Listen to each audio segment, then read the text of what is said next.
असतो. मग एक असतो मूठ आणि एक असतो मालक. मग ती मालक उंटला घेऊन एका दिवशी बाजारात जातो आणि दोन मिठाचे पोते असतात ती उंटाच्या अंगावर टाकतो आणि चालतो. इतक्यात त्याला भूक लागती. ती एका झाडाखाली बसून जेवण करत बसतो आणि कासवाला पण ते उंटाला पण लागती ताण. मग ती मालक दादा म्हणतो जा तू पण पाणी पिऊन ये. मग मालक दादा ही उंट दादा पाणी पिऊन यायला जातो आणि त्याच्या अंगावर खूप वज्ज असतं. मग त्याच्या अंगावर खूप वज्ज असल्यामुळे ती पाण्यात बसतो.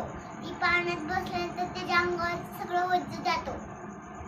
ती वज्ज गेल्यानंतर त्याला काही सुद्धा वज्ज राहत नाही. ती पोत तसंच राहते. मग मालकाचं जेवण होतंय. मग मालक म्हणते चल आपण घरला जाऊ, आता आपलीच बाजार झाली. मग ती घरला जाताना ती मालक त्याच्या पाठीवर बघतो तर पाठीवर काही सुद्धा नसतं त्याच्या. मग ती म्हणतं चल तुझी आता दुसऱ्या दिवशी मज्जाच करतो बाजारला जाताना. मग दुसऱ्या दिवशी त्याची मज्जा करायला लागला ती. मग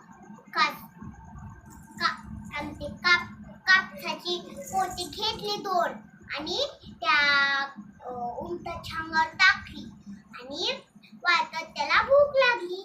तिथे थांबला आणि जेवत बसला. ह्याला पण म्हणला उठ जा तू पण पाणी पिऊन ये.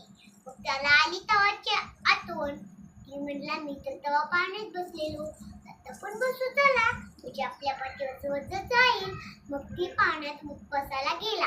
ती पाण्यात बसल्यानंतर त्याचं सगळं अजून वज्ज आलं. त्याला उठायला येईना. मालकाचं जेवण झालं.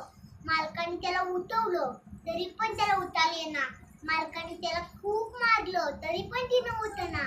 मग काय करावं म्हणून वडत त्याला नेलं.